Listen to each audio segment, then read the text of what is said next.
लय ज्ञानी माणसं आहेत, पण अशी फुगीर चलतेत ना. पैसा लागतोच कुठे, मला तर खिसाच नाही. पैसा लागत नाही हो. नाही तुम्ही फक्त चलत राहा, सगळं आहे तरी काही नाही. मग बस बस फिरत बसा बोंबलत. असं झालं हे सगळं. इथला विद्यार्थी हा माणूसच राहणार. त्याच्या पुरस्काराला हात लावले असं वाटतंय. पुरस्कार म्हणजे मला पद्मश्री भेटला काय? मला सगळ्यांशी बघा बहुतेक भेटेल, फक्त तुमच्या इथं आल्यामुळे भेटतो काय असं वाटतं. भेटणारच आहे. टेक्निशियन आणि पीएचडी होल्डर गेलेत कुठे तेच कळत नाही मला. पण इथे हे सगळे जे अधिकारी बसलेत, प्रत्येकाचा रोल, प्रत्येकाची कॅबिन, प्रत्येकाचा प्रोटोकॉल बघितला मी. म्हणजे मानवतेला हा खरा शोभतोय बघा हा सगळा तुरा.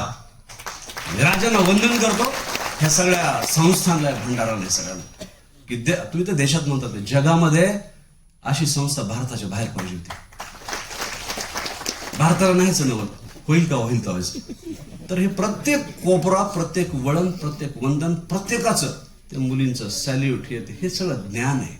इतकं झळकत आणि इतकं तळपत आहे ते राजांच्या तलवारीसारखं. एकदम असं ते ज्ञान म्यान व्हायला. लय ज्ञानी माणसं आहेत, पण अशी फुगीर चलतेत ना. चरटच करत, कडकडा मोडून जातील असं. अरे लवचिक रे ते. नाही विद्या विनय शोधते, अरे ठेव तिकडं असं करते ते. अरे मग बोलता कुठे, बोलायचंय चाले, फक्त बोलायचं. बोलणारा जसा तसा वागणारा माणूस जर सापडत वाटतोय, चमकत काय चाललंय बो हे, असा एखाद्याच दिवसातून दिसतो किंवा एखाद्या वर्षातून एखादी दिसते अशी चांदणी, जी बोलती तशी चलती आणि ती चमकत असते. तिचा परिवार, त्याला त्याचा पैशाचा संबंधच येत नाही. पैसा लागतोच कुठे, मला तर खिसाच नाही. पैसा लागत नाही हो. नाही तुम्ही फक्त चलत राहा. गाडगे महाराजांच्या नावानं विद्यापीठ असावं लागतं का? ते माणूस काय शाळेत घालता का? अण्णाभाऊ साठे 1.5 दिवसाची माणसं. हे सगळं ज्ञान हे असं पाझरत आहे सगळं, सूर्यकिरणासारखे. हवा, तेज, पाणी, हे पंचमहाभूत आहे. हे ज्ञानात येत नाही, तर ज्ञान त्यांच्याच आहे ना. आणि याच्यामुळे माणूस हा मेटाकुटीला आलाय. परेशान आहे माणूस. कुणाच्या घरात जा तुम्ही, एवढी मोठी काढतो यादी. म्हणाल का, आहे का? काहीच नाही. पेरतो का? सगळं आहे तरी काही नाही. मग बस बस फिरत बसा बोंबलत. असं झालंय हे सगळं.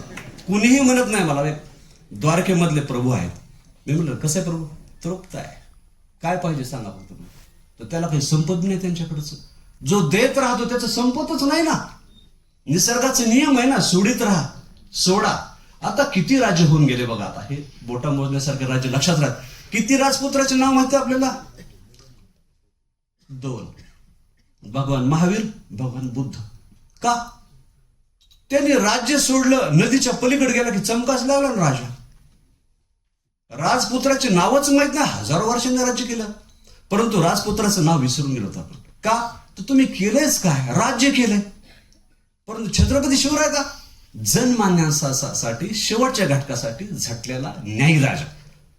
पण राजपुत्र त्यांचा तर संबंधच येत नाही. भगवान बुद्धानं सोडलं आणि चमकायला लागला. तुम्ही सोडायलाच तयार नाहीत ना. ज्ञान मी सोडित नाहीत, अंधन मी सोडित नाहीत, मग काय मिळणार तुम्हाला? तर ही जी गल्लत झाली, तर या शिक्षण संस्थेमध्ये ह्याची जाडाजोड दिसली मला. इथला विद्यार्थी हा माणूसच राहणार. त्याच्याकडून चोरी चपाटी, खालून वरून विद्यार्थी बसल्यात मंत्रालयात, खालून वरून तिथं होणारच नाही. त्याच्याकडून घोड होणार नाही. हा घोड आणि अवमेळ या विद्यार्थ्याकडून चुकून होणार नाही याची मी शाश्वती देतो. होणार नाही. तुम्ही बसलात, केस पांढरे पिकवलेत, आयुष्य तुम्ही खर्ची घातलंय ना, ते निश्चित चांगलंच पेरण्यासाठी केलेलं आहे. आणि मला वंदन करावं असं वाटतं ह्या सगळ्या पीठाला, विचारपीठाला, पितृत्व व्यक्तिमत्वानं. आणि अध्यक्ष बी काय लाभले, मी त्यांच्याविषयी ऐकलंय. मी त्यांना दिसलेच म्हणलं, आता आपलं खूप भागलं कडे, आता खूप भागलं. ह्या सोहळा आहे, पुरस्कार येते जाते, पानासारखे पुरस्कार वाटायला आलेच म्हणजे इकडे पुरस्कार लगे बाबा. शिरीमिरीचे पुरस्कार होऊ शकतात, पण हा पुरस्काराला हात लावले असं वाटतंय. पुरस्कार म्हणजे मला पद्मश्री भेटला काय? मला तसं वाटतं ह्याच्यानंतर मला पद्मश्री भेटेल काय की. कारण सगळ्यांनी शिफारस केला, 4-5 खासदारांनी, 9 आमदारांनी, राज्यसभा मॅडमनी, सगळ्यांनी शिफारस. बहुतेक भेटेल, फक्त तुमच्या इथं आल्यामुळे भेटतो काय असं वाटतं. भेटणारच आहे, कारण जशाच तसं खरं वागतो मी. मला ना अकाउंट, ना मला 7/12, ना PTR. फक्त डोंगरावर राहतो मी, ज्या डोंगरावरती खडक असा कठीण आहे, पण तिथे 2100 झाडं लावलेत. 2000 100 झाडं आहेत, मोजून घ्यायचे. प्रत्येक झाडाचं आयुष्य 17-18 वर्षाचं असेल. उगाच सारखे लावायचे आणि पुढच्या वर्षी कुठं गेलो तिथं तो खड्डा होता. अरे खड्डाच दिसा ना त्याला, झाड तर विशेष नाही. ही जी पद्धत आहे नॅचरल, माणसाचं वाटोळं झालंय. माझा देश आहे, माझी माती, माझं राष्ट्र आहे, ह्याचा काही वारी मी आहे ना. आपल्याला वाटतं आपलं काय करायचं, आपलं घराचं बघा ना. घराचंच वाटोळं होईल ना. देशाचं आज झालंच घराचं आहे. आपल्याला वाटतं घरात झालं बुक काय होतं, नाही, चुकायला लागले. म्हणजे नाली, मी PhD होल्डर आहे, मी शिकलेला आहे, तरी माझ्या नालीतला कचरा काढत नाही, माझ्या नालीत तुंबलेली काढत नाही. बघतो नगर परिषदेची वाट. अरे तू करतो काय, तुला गाडगे महाराज कळाला का? ही जी गल्लत झाली, ही गल्लत इथे नाही झाली. इथला विद्यार्थी कुठल्याही शिक्षण संस्थेत जाईल, कुठल्याही संस्थांमध्ये, कुठल्याही दप्तरात काम करत, कुठल्याही शेतामध्ये तू घांबी जर गाळील, त्याच्यामध्ये लबाडी नाही राहणार. कारण लबाड आहे माणूस लबाड आहे. माणसानं स्वतःला आधी रोज चेक केलं पाहिजे की मी आहे का माणूस.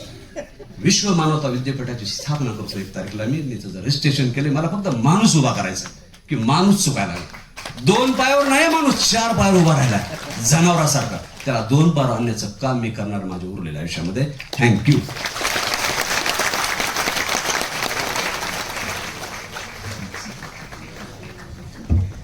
आभाळा एवढी ज्यांची उंची त्यांनी थोडंसं खाली यावं. आभाळा एवढी ज्यांची उंची त्यांनी थोडंसं खाली यावं. मातीत ज्यांचे जन्म मिळले त्यांना उचलून वरती घ्यावं. हे कृतीतून जगणारं व्यक्तिमत्व म्हणून माननीय दत्ता भाऊंकडे निश्चितपणानं आपण पाहू शकतो.